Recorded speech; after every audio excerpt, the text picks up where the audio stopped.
ഇന്ന് കേരളത്തിൽ എവിടെ നോക്കിയാലും AI ക്യാമറകളാണ്. ഏകദേശം 726ഓളം ക്യാമറകളാണ് സംസ്ഥാനത്തുടനീളം വിന്യസിച്ചിരിക്കുന്നത്. നിങ്ങൾ സുഹൃത്തിന്റെ വണ്ടി ഓടിക്കുമ്പോൾ ഒരു സീറ്റ് ബെൽറ്റ് ഇടാനോ മറന്നാൽ ഉടൻ തന്നെ ഉടമയുടെ ഫോണിലേക്ക് മെസ്സേജ് പോകും. പലപ്പോഴും ഉടമ ഇതറിയുന്നത് ദിവസങ്ങൾക്ക് ശേഷമായിരിക്കും.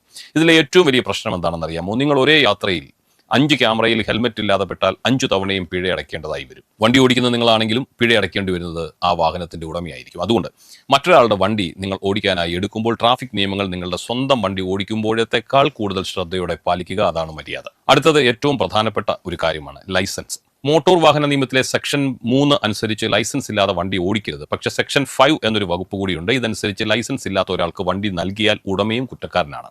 ഇതിന് 5000 രൂപയാണ് പിഴ. ഇനി വണ്ടി ഓടിക്കുന്നത് ഒരു കുട്ടിയാണെങ്കിലോ പണി ഇതിലും വലുതാണ്. 25000 രൂപ പിഴയും രക്ഷിതാവിന് 3 വർഷം വരെ തടവും ലഭിക്കാം. കൂടാതെ ആ കുട്ടിയുടെ ലൈസൻസ് 25 വയസ്സ് വരെ കിട്ടത്തുമില്ല. അതുകൊണ്ട് സുഹൃത്തിന് ലൈസൻസ് ഉണ്ടെന്ന് ഉറപ്പ് വരുത്തിയ ശേഷം മാത്രം വണ്ടി നൽകുക, അല്ലെങ്കിൽ വണ്ടി വാങ്ങുക. പലരും വിചാരിക്കുന്നത് വണ്ടിക്ക് ഇൻഷുറൻസ് ഉണ്ടെങ്കിൽ ആര് ഓടിച്ചാലും കുഴപ്പമില്ലല്ലോ എന്നാണ്. ഒരു പരിധി വരെ ഇത് ശരിയാണ് കേട്ടോ. പക്ഷെ ഓടിക്കുന്ന വ്യക്തി മദ്യപിച്ചിട്ടുണ്ടെങ്കിൽ ഇൻഷുറൻസ് കമ്പനി 1 രൂപ പോലും നൽകില്ല.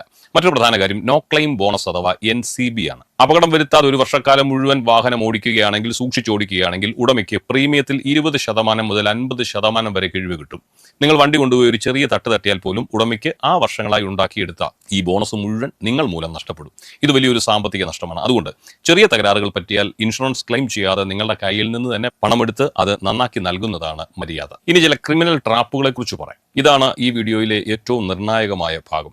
മറ്റൊരാളുടെ വണ്ടി ഓടിക്കുമ്പോൾ ആ വണ്ടിയിൽ എന്തെങ്കിലും നിരോധിത വസ്തുക്കൾ ഉണ്ടോ എന്ന് നിങ്ങൾ പരിശോധിച്ചിട്ടുണ്ടോ? വണ്ടിയിൽ നിന്ന് കഞ്ചാവോ മദ്യമോ കണ്ടെടുത്താൽ പോലീസ് ഡ്രൈവറെയാണ് ആദ്യം പ്രതിയാക്കുക. സുഹൃത്ത് വെച്ചതാണ്, എനിക്കറിയില്ല, ഇതെന്റെ വാഹനമല്ല, സുഹൃത്തിൻ്റെതാണെന്നൊക്കെ നിങ്ങൾ കോടതിയിൽ തെളിയിക്കാൻ വളരെ ബുദ്ധിമുട്ടാണ്. NDPS നിയമപ്രകാരം ഇത്തരം കേസുകളിൽപ്പെട്ടാൽ വണ്ടി കണ്ടുകെട്ടും, ഡ്രൈവർ ജയിലിലാവുകയും ചെയ്യും. അതുകൊണ്ട് മറ്റൊരാളുടെ വാഹനം എടുക്കുമ്പോൾ ഡിക്കിയിലും സീറ്റിനടിയിലും നിയമവിരുദ്ധമായ ഒന്നും ഇല്ലെന്ന് ഉറപ്പുവരുത്തേണ്ടത് നിങ്ങൾക്ക് നല്ലതായിരിക്കും.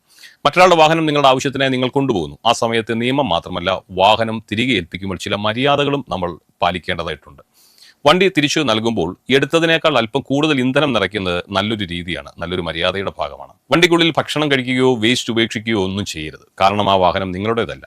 സുഹൃത്തുക്കൾക്കും ബന്ധുക്കൾക്കും സ്വന്തം വാഹനം വിട്ടു നൽകിയിട്ട് സ്വന്തം ചെലവിൽ സർവീസ് സെന്ററിൽ കൊണ്ടുപോയി കഴുകി വൃത്തിയാക്കി വീണ്ടും ഉപയോഗിക്കേണ്ടി വരുന്ന ഗതികേടുകാരെയൊക്കെ ഞാൻ കണ്ടിട്ടുണ്ട്. നിങ്ങൾക്ക് അങ്ങനെ വല്ല അനുഭവം ഉണ്ടായിട്ടുണ്ടെങ്കിൽ താഴെ നിങ്ങൾക്ക് കമന്റ് ചെയ്യാം. RC, ഇൻഷുറൻസ്, PUC എന്നിവയുടെ വാലിഡിറ്റി പരിവാഹൻ ആപ്പ് വഴി മുൻകൂട്ടി പരിശോധിക്കണം. പുകപരിശോധന സർട്ടിഫിക്കറ്റ് ഇല്ലെങ്കിൽ 10000 പിഴയെന്ന് മറക്കരുത്.